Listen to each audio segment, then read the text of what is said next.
ನಮಸ್ಕಾರ ಸ್ನೇಹಿತರೆ, ತುಂಬಾ ಸಾಫ್ಟಾಗಿ ಮೃದುವಾಗಿ ಇಡ್ಲಿ ಯಾವ ರೀತಿ ಮಾಡೋದು ಅಂತ ತೋರಿಸ್ಕೊಡ್ತಾ ಇದ್ದೀನಿ. ಈಗ ನೋಡಿ, ಒಂದು ಪಾತ್ರೆಗೆ ಆ ಲೋಟದಲ್ಲಿ 4 ಲೋಟ ಆಗುವಷ್ಟು ಅಕ್ಕಿಯನ್ನು ಸೇರಿಸ್ತಾ ಇದ್ದೀನಿ. ಮಾಮೂಲಿ ರೇಷನ್ ಅಕ್ಕಿಯನ್ನು ಇಲ್ಲಿ ನಾನು ಬಳಸ್ತಾ ಇರೋದು. ಈ ವಸ್ತು ಹಾಕೋದ್ರಿಂದ ಇಡ್ಲಿ ಅನ್ನೋದು ಸಾಫ್ಟಾಗಿ ಬರುತ್ತೆ. ಏನಂದರೆ ಸಬ್ಬಕ್ಕಿ ಹಾಕೋದ್ರಿಂದ ಇಡ್ಲಿ ಅನ್ನೋದು ಸಾಫ್ಟಾಗಿ ಬರುತ್ತೆ, ಮೃದುವಾಗೂ ಸಹ ಬರುತ್ತೆ. ಯಾವತ್ತಾದರೂ ಹಾಕಿ ಮಾಡಿಲ್ಲ ಅಂದರೆ ಒಂದು ಸತಿ ಟ್ರೈ ಮಾಡಿ ನೋಡಿ, ತುಂಬಾ ಚೆನ್ನಾಗಿ ಬರುತ್ತೆ. ಮತ್ತು ಅದೇ ಲೋಟದಲ್ಲಿ 3/4 ಲೋಟ ಆಗುವಷ್ಟು ಉದ್ದಿನ ಬೇಳೆಯನ್ನು ಸೇರಿಸ್ತಾ ಇದ್ದೀನಿ. ಹಾಗೆ ಅದೇ ಲೋಟದಲ್ಲಿ 3/4 ಲೋಟ ಆಗುವಷ್ಟು ಅವಲಕ್ಕಿ ಅಷ್ಟೇನೂ ಸೇರಿಸ್ಕೊತಾ ಇದ್ದೀನಿ. ಅವಲಕ್ಕಿ ಹಾಕೋದ್ರಿಂದನೂ ಅಷ್ಟೇ ಇಡ್ಲಿ ಅನ್ನೋದು ಮೆತ್ತಗೆ ಬರುತ್ತೆ. ಇಷ್ಟನ್ನು ಹಾಕ್ಕೊಂಡು ಚೆನ್ನಾಗಿ ಒಂದು 4ರಿಂದ 5 ಸತಿ ಚೆನ್ನಾಗಿ ತೊಳಿಬೇಕಾಗುತ್ತೆ. ಆಗನೇ ಇಡ್ಲಿ ಅನ್ನೋದು ವೈಟಾಗಿ ಬರುತ್ತೆ, ಚೆನ್ನಾಗಿ ಬರುತ್ತೆ, ಸಾಫ್ಟಾಗಿ ಬರುತ್ತೆ. 4ರಿಂದ 5 ಸತಿ ತೊಳ್ಕೊಂಡು ಬಂದು ನಾನು ಬೆಳಗ್ಗೆ 10 ಗಂಟೆ 11 ಗಂಟೆ ಹಾಗೆ ನೆನೆಸಿಡ್ತಾ ಇದ್ದೀನಿ. ಮುಳುಗುವಷ್ಟು ನೀರನ್ನು ಸೇರಿಸ್ತಾ ಇದ್ದೀನಿ ಇಲ್ಲಿ ನಾನು. ಮುಚ್ಚಳ ಮುಚ್ಚಿಬಿಟ್ಟು ಮತ್ತು ಸಂಜೆ 6 ಗಂಟೆ 7 ಗಂಟೆ ಹಾಗೆ ಮಿಕ್ಸಿಗೆ ಹಾಕ್ಕೊಂಡ್ರೆ ಸಾಕು. 10 11 ಗಂಟೆ ಹಾಗೆ ನೆನೆಸಿಟ್ರೆ ಸಾಕು, ಚೆನ್ನಾಗಿ ನೆಂದಿರುತ್ತೆ. ನೋಡಿ, ಚೆನ್ನಾಗಿ ನೆಂದಿದೆ ಅಕ್ಕಿ. ಮತ್ತು ಸಂಜೆ ನಾನು 6 ಗಂಟೆ 7 ಗಂಟೆ ಹಾಗೆ ಮಿಕ್ಸಿಗೆ ಹಾಕ್ಕೊತಾ ಇದ್ದೀನಿ. ನೋಡಿ, ಈಗ ಅದೇ ನೀರನ್ನೇ ಸೇರಿಸ್ಕೊಳ್ಬೇಕಾಗುತ್ತೆ. ಆ ನೀರನ್ನು ಚೆಲ್ಲಬಾರ್ದು. ನಾವು ಅಕ್ಕಿ ನೆನೆಸಿಟ್ಟಿರುವಂತಹ ನೀರನ್ನೇ ಸೇರಿಸ್ಕೊಂಡು ಮಿಕ್ಸಿಗೆ ಹಾಕ್ಕೊಳ್ಬೇಕಾಗುತ್ತೆ. ಮಿಕ್ಸಿಗೆ ಹಾಕುವಾಗ ಹಿಟ್ಟು ಜಾಸ್ತಿ ಮಂದಕ್ಕೇನೂ ಹಾಕ್ಕೊಳ್ಬಾರ್ದು, ಹಾಗಂತ ಜಾಸ್ತಿ ಗಟ್ಟಿಯಾಗೂ ಹಾಕ್ಕೊಳ್ಬಾರ್ದು. ನೋಡಿಕೊಂಡು ಮೀಡಿಯಮ್ಮಾಗಿ ಹಾಕ್ಕೊಳ್ಬೇಕಾಗುತ್ತೆ. ಮಿಕ್ಸಿಗೆ ಸ್ವಲ್ಪ ನುಣ್ಣಕ್ಕೇ ಹಾಕ್ಕೊಳ್ಬೇಕು. ಇಡ್ಲಿ ಅನ್ನೋದು ಆಗ್ಲೇ ಸಾಫ್ಟಾಗಿ ಬರುತ್ತೆ. ನಾನಿಲ್ಲಿ ಯಾವುದೇ ರೀತಿ ಸೋಡಾ ಏನೂ ಬಳಸಿಲ್ಲ. ನೋಡಿ, ಒಂದು 5ರಿಂದ 6 ಜಾರ್ ಆಗುತ್ತೆ. ಅಷ್ಟೇ ಅದೇ ರೀತಿಯಾಗಿ ರುಬ್ಕೊಂಡು ಬಂದು ಒಂದು ಪಾತ್ರೆಗೆ ಸೇರಿಸ್ಕೊಳ್ತಾ ಇದ್ದೀನಿ. ಒಂದು 5ರಿಂದ 6 ಜಾರ್ ಆಗುತ್ತೆ ಅಷ್ಟೇ. ಎಲ್ಲನೂ ಅಷ್ಟೇ ರುಬ್ಕೊಂಡು ಬಂದು ಒಂದು ಪಾತ್ರೆಗೆ ಸೇರಿಸ್ಕೊತಾ ಇದ್ದೀನಿ. ಹಾಗೆ ಚಿಕ್ಕದಾಗಿ ಸ್ವಲ್ಪ ನೀರನ್ನು ಸೇರಿಸ್ಕೊಂಡು, ಅಕ್ಕಿಯಲ್ಲಿರುವಂತಹ ನೀರನ್ನೇ ಸೇರಿಸ್ಕೊಂಡು ಅದೇ ನೀರನ್ನೇ ಸೇರಿಸ್ಕೊಳ್ತಾ ಇದ್ದೀನಿ. ಸೇರಿಸ್ಕೊಂಡು ನೀಟಾಗಿ ಎಲ್ಲ ಒಂದು ಸತಿ ಮಿಕ್ಸ್ ಮಾಡ್ಕೊಳ್ಬೇಕಾಗುತ್ತೆ.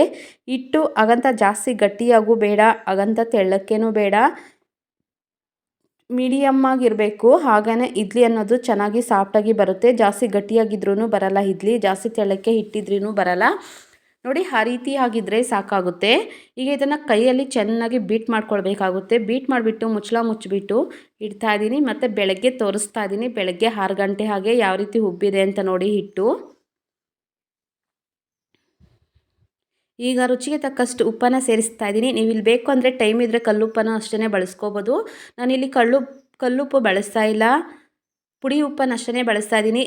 ಬೇಗ ಹಾಕ್ಕೊಳ್ಬೇಕು, ಆದ್ದರಿಂದ ನಾನಿಲ್ಲಿ ಪುಡಿ ಉಪ್ಪನ್ನು ಮಿಕ್ಸ್ ಮಾಡ್ತಾ ಇದ್ದೀನಿ. ಪುಡಿ ಉಪ್ಪನ್ನು ಹಾಕಿಬಿಟ್ಟು ಮಿಕ್ಸ್ ಮಾಡಿಬಿಟ್ಟು ಕೇವಲ ಒಂದು 5 ನಿಮಿಷ ಬಿಡ್ತಾ ಇದ್ದೀನಿ ಅಷ್ಟೇ. ನಾನಿಲ್ಲಿ 5 ನಿಮಿಷ ಆದಮೇಲೆ ಒಂದು ಸತಿ ನೀಟಾಗೆಲ್ಲ ಮಿಕ್ಸ್ ಮಾಡಿಬಿಟ್ಟು, ಜಾಸ್ತಿ ಮಿಕ್ಸ್ ಮಾಡ್ಕೊಳ್ಬಾರ್ದು, ಸುಮ್ಮನೆ ಹಾಗೆ ಮಿಕ್ಸ್ ಮಾಡಿಬಿಟ್ಟು ಬಿಟ್ಬಿಡಬೇಕು. ಮತ್ತು 5 ನಿಮಿಷ ಆದಮೇಲೆ ಪ್ಲೇಟ್ ತೆಗೆದು ತೋರಿಸ್ತಾ ಇದ್ದೀನಿ ನೋಡಿ.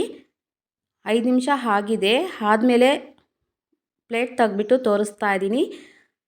ನಾನಿಲ್ಲಿ ಸೋಡಾ ಒಂಚೂರೂ ಹಾಕಿಲ್ಲ, ಹಾಗೇ ಮಾಡ್ಕೊತಾ ಇದ್ದೀನಿ. ಇಡ್ಲಿ ಅನ್ನೋದು ಸಾಫ್ಟಾಗಿ ಬರುತ್ತೆ.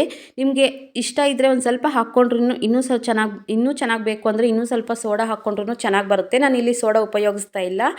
ಈಗ ನೀರನ್ನು ಕಾಯೋಕ್ಕೆ ಇಟ್ಟಿದೆ, ನೀರು ಕಾಯ್ತಾ ಇರುತ್ತೆ. ಅಷ್ಟೊತ್ತಿಗೆ ಒಂದು ಇಡ್ಲಿ ಪ್ಲೇಟ್ಗೆ ಎಣ್ಣೆ ಹಾಕ್ಕೊಂಡು ಕೈಯಲ್ಲಿ ನೀಟಾಗಿ ಎಲ್ಲ ಅಪ್ಲೈ ಮಾಡ್ಕೊಳ್ಬೇಕಾಗುತ್ತೆ. ಆ ರೀತಿಯಾಗಿ ಅಪ್ಲೈ ಮಾಡ್ಕೊಳ್ಳೋದ್ರಿಂದ ಎಣ್ಣೆ ಎಲ್ಲ ನೀಟಾಗಿ ಪ್ಲೇಟ್ಗೆ ಆಗುತ್ತೆ. ಆಗ ಇಡ್ಲಿ ಹಾಕೋದ್ರಿಂದ ಅಂಟ್ಕೊಳ್ಳೋದಿಲ್ಲ. ಆ ರೀತಿ ಒಂದೊಂದಕ್ಕೆ ಹಿಟ್ಟನ್ನು ತಗೊಂಡು ಹಾಕ್ಕೊಳ್ಬೇಕಾಗುತ್ತೆ.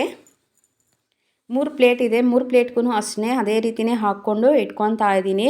ನೀರು ಚೆನ್ನಾಗಿ ಕಾಯ್ತಾ ಇರಬೇಕು, ಹಾಗೇ ಇಟ್ಕೊಳ್ಬೇಕಾಗುತ್ತೆ ಎತ್ಬಿಟ್ಟು ಪ್ಲೇಟ್ಗಳನ್ನು. ನೋಡಿ, 3 ಅಷ್ಟೇ ಅದೇ ರೀತಿಯೇ ಎತ್ಬಿಟ್ಟು ಇಡ್ತಾ ಇದ್ದೀನಿ. ನೀರು ಚೆನ್ನಾಗಿ ಕಾದಿರಬೇಕು. ಈಗ ಹೈ ಫ್ಲೇಮಲ್ಲಿ ಇಟ್ಕೊಂಡು ಚೆನ್ನಾಗಿ ಬೇಯಿಸ್ಕೊಳ್ಬೇಕು. ಒಂದು 10ರಿಂದ 15 ನಿಮಿಷ ಬೇಯಿಸ್ಕೊಂಡ್ರೆ ಸಾಕಾಗುತ್ತೆ. ಇಡ್ಲಿ ಅನ್ನೋದು ಸಾಫ್ಟಾಗಿ ಆಗುತ್ತೆ. ನೋಡಿ, ಕೈ ತ್ಯಾವ ಮಾಡಿಕೊಂಡು ಆ ರೀತಿ ಮುಟ್ಟು ನೋಡಿದ್ರೆ ಕೈಗೆ ಅಂಟೋದಿಲ್ಲ. ಆಗ ಇಡ್ಲಿ ರೆಡಿ ಆಗಿದೆ ಅಂತ. ಈಗ ಕೆಳಗಡೆಗೆ ಇಳಿಸ್ತಾ ಇದ್ದೀನಿ ಪ್ಲೇಟ್ಗಳೆಲ್ಲನೂ. 3 ಅಷ್ಟೇ ಒಂದೇ ಸತಿ ತೆಗೆದು ಇಡ್ತಾ ಇದ್ದೀನಿ. ತೆಗೆದು ಇಟ್ಬಿಟ್ಟು ಆ ರೀತಿ ನೀರನ್ನು ಹಾಕ್ಕೊಳ್ಬೇಕಾಗುತ್ತೆ.